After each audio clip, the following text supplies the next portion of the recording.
안녕하세요. 밥 먹었어요? 요즘 먹고 살기 힘들잖아요. 그건 일본도 마찬가지인데요.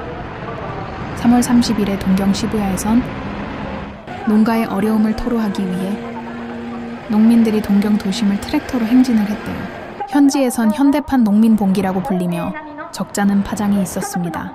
食と農と命を大事にする日本に変えていかなければならないと。今日はそのための第一歩であることを共に確認したいと思います。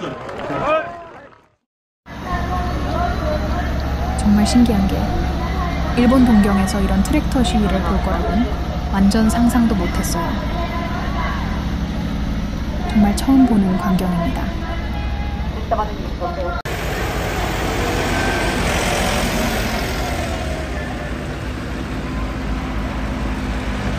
이번 시위는 증세와 물가 상승에 항의하는 시위로 주최 측 발표로는 5,000명이 모였다고 하네요.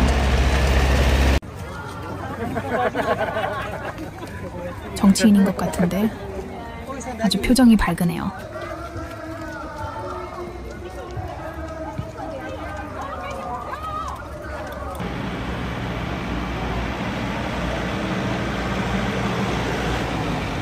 트랙터 디자인이 뭐랄까 투박한 게 뭔가 있어 보이네요.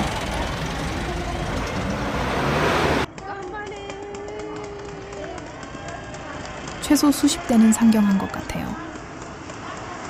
그럼 후쿠시마에서 온 여성의 말을 들어보죠. そしてその話を福島の仲間にしたところ、仲間たちが福島の仲間とみんなで力を合わせてお金を集め、人を集め、大型バスを確保してくれて、大人数でこの場に参加することができました。まずは私をここに連れてきてくれたみんなと、これを開催してくれた皆さんに本当に感謝したいと思います。生産者とか消費者とかそんな垣根を越えて日本国民の一人として誰か一人でも多くの方に興味を持ってもらえるきっかけになればいいなと思っています。現状を知れば無視できないはずです。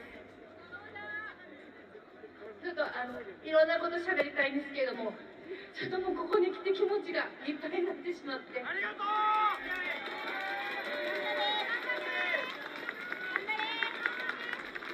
どんなに恐ろしいロボットを作っても人は土から離れては生きられないんです。土は命の源です。日本の国土を守りましょう。農民を守りましょう。農村を守りましょう。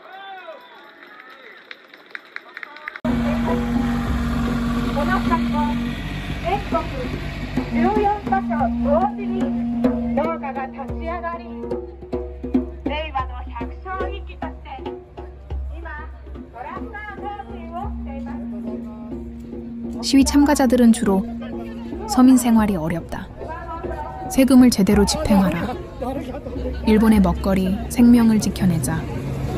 물가 안정과 같은 피켓을 들고 동경 시내에서 시위를 펼쳤습니다.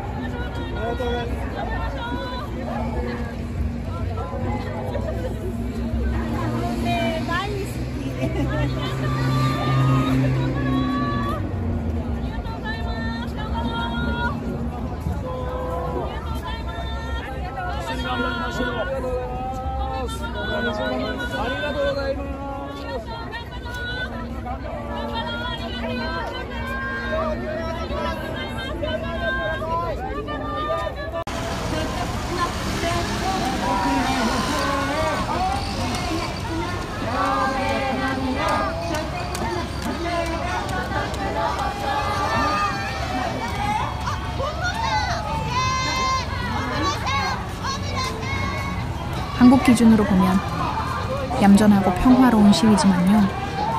수천 명이 거리로 나와 시위를 한다? 일본에선 정말 좀처럼 보기 어려운 광경입니다.